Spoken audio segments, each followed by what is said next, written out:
मुझे मौत का डर नहीं, मुझे मौत का डर नहीं, बस डर इस बात का है कि मेरी कामयाबी से पहले मौत ना आ जाए। जय हिंद दोस्तों, मैं शिवलाल पाठक आपका हमारे इस YouTube चैनल में बहुत बहुत स्वागत करता हूँ। आज हम बात करेंगे प्रमुख चिन्ह एवं प्रतीक। तो हम आपको बताना चाहेंगे, बहुत सी चीज़ें आप संसार में देखते हैं, बहुत से झंडे देखते हैं, कई प्रकार के प्रकाश देखते हैं एवं तरह तरह के चिन्ह देखते हैं, वस्तुएं देखते हैं, किंतु उनका अर्थ आपको पता नहीं होता है। तो ये सब चीज़ें सभी प्रतियोगी परीक्षाओं में ये पूछी जाती हैं।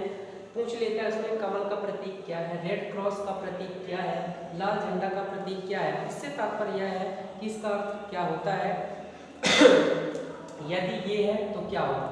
तो मैं आपको बताना चाहूँगा कि कमल किसका प्रतीक है। जब हम कमल को देखते हैं तो कमल की आपको मैं विशेषता बता दूँ, ये कीचड़ में खिलता है, यानी कई सारी बुराइयों के बीच भी यह कमल का फूल खिलता है। कई बुराइयों के बीच अच्छाई का प्रतीक है कमल जो है हमारे भारत का राष्ट्रीय फूल भी है। ठीक, तो असली में जब क्वेश्चन में आएगा कि कमल किसका प्रतीक है तो अपन बताना है संस्कृति एवं सभ्यता का प्रतीक है कमल। दूसरा है रेड क्रॉस। रेड क्रॉस किसका प्रतीक है, आपने कहाँ देखा है? तो रेड क्रॉस ने आपने देखा होगा, जो एम्बुलेंस होती है, एम्बुलेंस के सामने रेड क्रॉस का चिन्ह लगा होता है। तथा आप जब भी देखेंगे चिकित्सालय अस्पताल में गए होंगे, वहाँ भी रेड क्रॉस का चिन्ह लगा होता है। तो रेड क्रॉस प्रतीक होता है, जो होते डॉक्टर होते हैं, डॉक्टर की सलाह देने वाले यानी जो डॉक्टर होते हैं उनकी सहायता का प्रतीक होता है। तीसरा लाल झंडा। तो लाल झंडा किसका प्रतीक होता है? खतरे का प्रतीक होता है। लाल झंडा जो होता है खतरे का प्रतीक होता है। आपने देखा होगा जब रेलवे स्टेशन में कोई रेल या गाड़ी निकलती है तो उसके पास झंडी दिखाई जाती है। जब उसमें हरी झंडी दिखाई जाती है तो यह आसानी से चली जाती है, लेकिन जब लाल झंडी दिखाई जाती है तो ड्राइवर देख के समझ जाता है कि आगे खतरा है या फिर रुकना है। इसलिए लाल झंडा जो होता है रुकने एवं खतरा का प्रतीक होता है। सबसे मेन पॉइंट है, यदि क्वेश्चन में आता है लाल झंडा किसका प्रतीक है तो आपको बताना है कि लाल झंडा खतरे का प्रतीक है। चौथा पीला झंडा। आपने बहुत सी जगह पीला झंडा देखा होगा, लेकिन उसका महत्व भी तो पता होना चाहिए, क्योंकि कोई पूछ लिया या पेपर में आप कई एग्जाम देते हैं, पुलिस, SSC, GD, सभी परीक्षाओं में इन झंडों के बारे में आपको पता होना चाहिए। पीला झंडा जो होता है संक्रमण रोग तो जानते होंगे, जो एक व्यक्ति से दूसरे व्यक्ति में आसानी से फैल जाता है। तो उन रोगियों को एक वाहन गाड़ी में लाने ले जाने वाला वाहन का प्रतीक होता है पीला झंडा। जो पीला झंडा यदि आप कहीं देखते हैं तो इसका मतलब आप समझ सकते हैं कि वह क्षेत्र संक्रमित लोगों से घिरा हुआ है। यानी एक वाहन होता है जो पीला ही उसमें झंडा होता है, पीले रंग की होती है वाहन, उसमें संक्रमित व्यक्तियों को लाया ले जाया जाता है। उल्टा झंडा। उल्टा झंडा भी आपने सुना तो होगा, लेकिन उसके बारे में भी आज समझ लीजिएगा। जो उल्टा झंडा होता है वह मुसीबत और संकट का प्रतीक होता है। आपने तिरंगा झंडा देखा होगा, हमेशा बोलते हैं कि गलती से भी तिरंगा झंडा या कोई भी झंडा उल्टा नहीं होना चाहिए, उसे सीधा ही लगाया जाता है। तो उसका भी एक तात्पर्य है, क्योंकि यदि उल्टा झंडा होता है तो वह संकेत होता है मुसीबत और संकट का। यानी यदि झंडा कोई उल्टा है मतलब मुसीबत चल रही है, संकट आने वाला है या संकट है। झुका हुआ झंडा। तो झुका हुआ झंडा से तात्पर्य क्या है? तो जब कोई भी झंडा तभी झुकता है जब कोई एक महान विभूति का निधन या कोई बहुत ही अमूल्य वस्तु हमसे खो जाती है। जैसे अपने भारत का तिरंगा झंडा जब झुक जाता है, जब हमारे भारत के भगवान न करे राष्ट्रपति, प्रधानमंत्री या किसी महान पुरुष की मृत्यु हो जाती है, तब वह झंडा झुका दिया जाता है। वह प्रतीक होता है राष्ट्रीय शोक का प्रतीक, यानी पूरा राष्ट्र शोक मनाता है कि उनके जाने के लिए, कि उनकी आत्मा को शांति मिले। तो झुका हुआ, जब भी आप झुका हुआ झंडा देखते हैं तो उसका अर्थ आप समझ लीजिए कि कुछ दुखद घटनाएं हो गई हैं।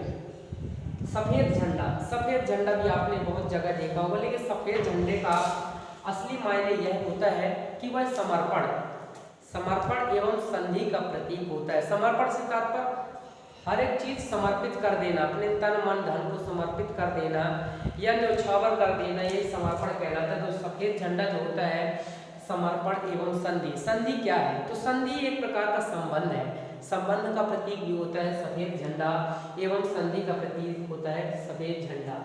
यहाँ हम बात करेंगे लाल त्रिकोण। तो लाल त्रिकोण है क्या? जो अपना लाल त्रिकोण है वह परिवार नियोजन का प्रतीक है। परिवार को नियोजित करना ही परिवार नियोजन कहलाता है। तो यह लाल त्रिकोण इसका प्रतीक है। लाल त्रिकोण क्वेश्चन में आता है, लाल त्रिकोण किसका प्रतीक है? तो लाल त्रिकोण जो होता है वह परिवार नियोजन का प्रतीक है। लाल प्रकाश, देखिए अभी हमने क्या पढ़ा? लाल झंडा, काला झंडा, सफेद झंडा। अब झंडा नहीं पढ़ना है, ये प्रकाश। आप सोच रहे होंगे वही पढ़ा रहे हैं, वही नहीं है, वो झंडा था, ये प्रकाश। झंडा प्रकाश में बहुत अंतर होता है। तो चलिए अब हम पढ़ते हैं लाल प्रकाश। लाल प्रकाश कहाँ देखे हैं आप बता सकते हैं क्या? यातायात साधन में जब वाहन चलते हैं तो रोड में आपने देखा होगा कि साइड में एक खंबा गड़ा होता है, उसमें लाल हरा पीला प्रकाश लगा होता है।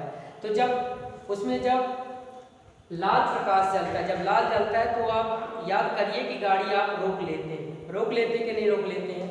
तो लाल प्रकाश से तात्पर्य यह होता है कि यातायात का एक मार्गदर्शन है या एक आदेश है कि जब लाल प्रकाश जलता है तो आप रुक जाते हैं, यानी रुकना और खतरे का संकेत है अपना लाल प्रकाश। मुख्यतः इसका उत्तर यही है कि किसी भी चीज को रोकने के लिए जो प्रकाश लाल प्रकाश निकलता है वही लाल प्रकाश है। जब लाल प्रकाश देखेंगे आप गाड़ी रोक लेते हैं, है ना। कबूतर पक्षी, देखिए कबूतर पक्षी को आपने नाम सुना, लेकिन यह पक्षी तो है ही, लेकिन यह एक चिन्ह भी है तथा इसका प्रतीक है शांति का प्रतीक। कबूतर सबसे शांत पक्षी होता है, इसलिए कबूतर जो है अपना शांति का प्रतीक है। हरा प्रकाश, हरा प्रकाश क्या होता है? आपने अब हरा प्रकाश भी देखा हो कहाँ? यातायात के साधन में, सड़क के किनारे, है ना। जब पुलिस जहाँ लगे होते हैं तो उसमें जब हरा प्रकाश जलता है तो क्या होता है? यदि आपको पता है तो कमेंट बॉक्स में बताएं। तो हरा प्रकाश जो होता है आपको रोक कहता है कि आप जा सकते हैं, यानी कोई समस्या नहीं है, आप निकल सकते हैं। जब आगे भीड़ होती है या फिर किसी प्रकार की समस्या होती है तो आपको लाल प्रकाश देकर रोक लिया जाता है, लेकिन जब कोई समस्या नहीं होती है तो हरा प्रकाश दिखा दिया जाता है और अपने आप आसानी से चले जाते हैं। और 13वां पीला प्रकाश, पीला प्रकाश भी उसी में होता है। तो पीला प्रकाश होता है तो आपको क्या होता है? चलना तो है ना, आगे बढ़ाना है गाड़ी, लेकिन आराम से चलना है, यानी ज़्यादा आसानी से आप नहीं जा सकते, उसमें धीमी गति से जाना होगा। तो पीला प्रकाश से तात्पर्य होगा कि आसानी से चलना है। चक्र, चक्र भी आप बहुत जगह देखे होंगे। आपको हम बता दें कि तिरंगा झंडा जो होता है उसमें बीच में एक चक्र होता है जिसे अशोक चक्र कहते हैं। अशोक चक्र में 24 तिलियां होती हैं।